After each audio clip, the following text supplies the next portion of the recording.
Social media का एक बहुत बड़ा मसीहा है सोनू सूद।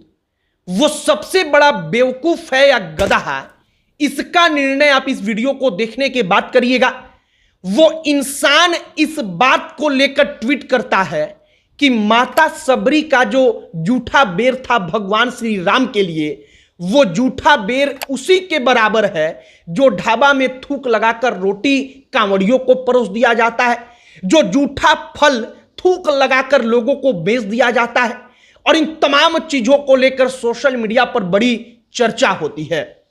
सोनू सूद को सबसे पहले यह समझना होगा कि सबरी का जूठा बेर वो श्री राम के प्रति उसके समर्पण को और प्रेम को दिखाता है कि माता सबरी नहीं चाहती थी कि उनके राम के पास गलती से भी कोई खट्टा बेर चला जाए। लेकिन अगर ढाबों में, रेस्टोरेंट्स में, ठेलों पर कोई थूक लगाकर फल, रोटी, सब्जी किसी को खिला रहा है तो उसका इंटेंशन, उसका सोच यहां पर यह नहीं, उसका प्रेम नहीं, बल्कि वह यह है कि वो थूक लगाकर उसको जूठा ही खिलाए। अब इन तमाम चीजों के पीछे का कारण है कि उत्तर प्रदेश की सरकार ने कहा है कि ढाबा, रेस्टोरेंट्स के जो मालिक हैं, उन मालिकों को अपना नाम वहां पर ढाबे के आगे लगाना है। इसको लेकर सोनू सूद सबसे बड़ा मानवता का सुपर हीरो बनकर कूदता है। और इसके बाद हमने उसके कई सारे पुराने ट्वीट्स को निकाला, जहां पर जब ईद आता है तो वो कहता है ईद मुबारक, लेकिन जब महाशिवरात्रि आता है तब वही सोनू सूद कहता है कि महाशिवरात्रि में केवल भगवान शिव शंकर का फोटो फॉरवर्ड मत करो। मतलब ईद में केवल मुबारकबाद और महाशिवरात्रि के साथ ज्ञान मुफ्त। अब आगे इसी पर चर्चा करेंगे, बातचीत करेंगे, लेकिन उससे पहले हमारा नमस्कार स्वीकार करिए। हमारा नाम मोहित कुमार सिंह है। और अब सबसे पहला पॉइंट कि क्या वाकई में ढाबा, रेस्टोरेंट्स पर मालिकों का नाम लगवाना गैर कानूनी है? सरकार जो करवा रही है वो कानून के लिहाज से ठीक नहीं, तो इसका जवाब सुनिए।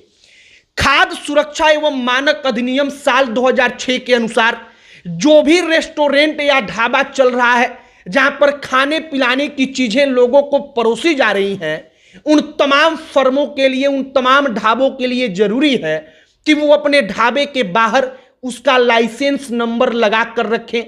उस ढाबे के संचालक या प्रोप्राइटर का नाम वहां पर लिखा जाए।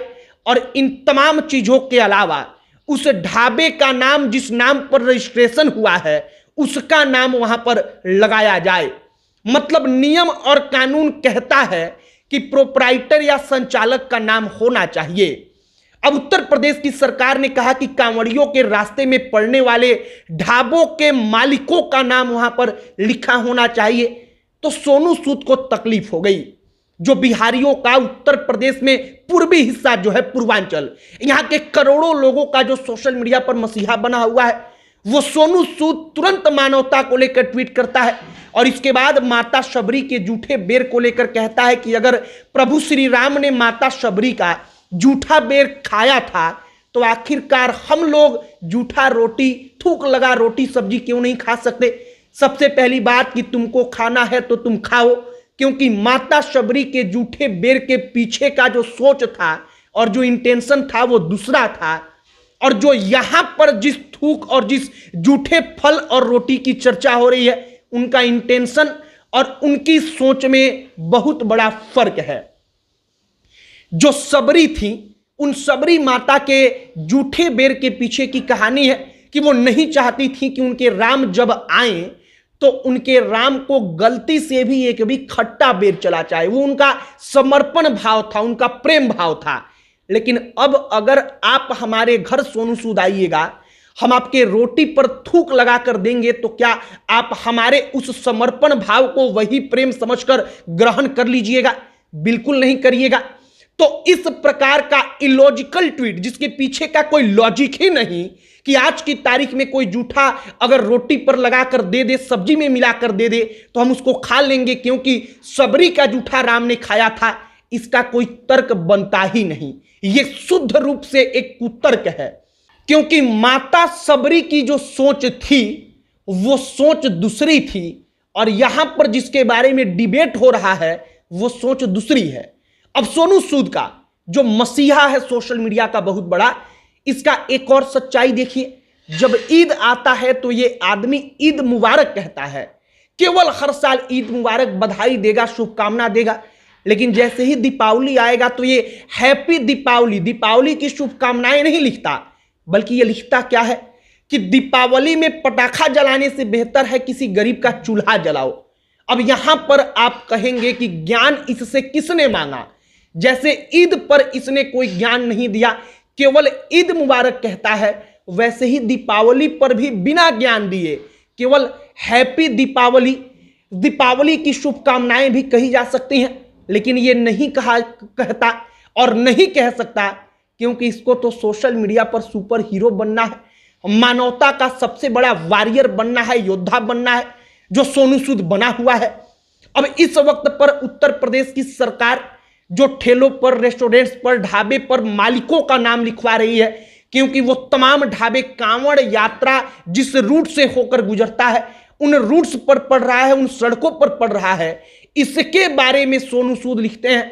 और सोनू सूद जानते हैं कि उनके इन तमाम चीजों के कारण उनका मुफ्त में सोशल मीडिया पर मानवता के प्रति एक इस प्रकार का पीआर फ्री में हो रहा है, जो पीआर करोड़ों रुपया खर्च करके भी नहीं हो सकता। और सोनू सूद इन तमाम चीजों के माहिर खिलाड़ी पिछले कई सालों से बने हुए हैं। फिलहाल सोनू सूद का जो ट्वीट था, अगर वो ट्वीट वाकई में मानवता को लेकर होता तो बेशक हम इस पर कुछ टिप्पणी ना करते, लेकिन सोनू सूद का वो ट्वीट वो एंगल देखकर होता है कि सामने खड़ा धड़ा कौन सा है, कौन सा किस धड़े का पर्व और त्योहार है, उस हिसाब से सोनू सूद का शुभकामना भी निकलता है।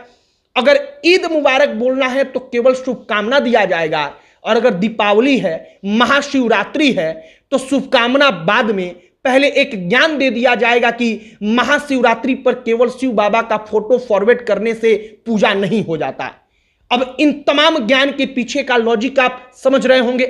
फिलहाल एक और चीज हमने सोशल मीडिया पर देखा कि कृष्ण बने या कबीर बने, इस चीज को लेकर डिबेट चल रहा है। लोग जाकर डिबेट करवा रहे हैं कि श्री कृष्ण ने महाभारत का युद्ध नहीं रुकवाया, मतलब कृष्ण ने महाभारत का युद्ध चाहकर भी नहीं रोक पाए, लेकिन कबीर ने हिंदू और मुसलमानों का युद्ध मगहर में रोक दिया था।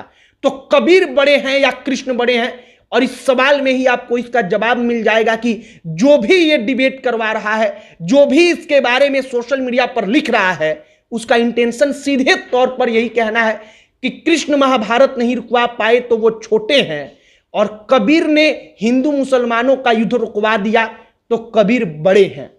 और इन तमाम चीजों के पीछे का लॉजिक, सोशल मीडिया पर जो तमाम चीजें चल रही हैं, इन तमाम चीजों के पीछे का कारण सिर्फ यही है कि उत्तर प्रदेश में जो ठेले, ढाबे, रेस्टोरेंट्स हैं, उनके मालिकों को आदेश दिया गया कि अगर कांवड़ यात्रा के रूट में आपका दुकान है तो वहां पर अपने मालिकों का नाम लिखिए। अब यह नाम लिखवाना जरूरी क्यों था, आप समझिए। सबसे पहली बात कि जो खाद्य सुरक्षा अधिनियम है 2006 का, उसके अनुसार लिखा जाना चाहिए, जो जरूरी है। दूसरी बात, हर बार ऐसा होता था कि कांवड़ियों का 40-50 की संख्या में एक जत्था कहीं रुककर नाश्ता करता था, पानी पीता था, और इसके बाद जब वहां पर उसको किसी बात का शक होता था तब उसको लेकर वहां पर बवाल होता था। और इन तमाम चीजों से बचने के लिए अगर कोई व्यापार कर रहा है उसको कह दिया गया कि तुम अपनी पहचान उजागर करके व्यापार करो, अपना नाम लिख कर व्यापार करो, तो इसमें बुराई क्या और गलत क्या?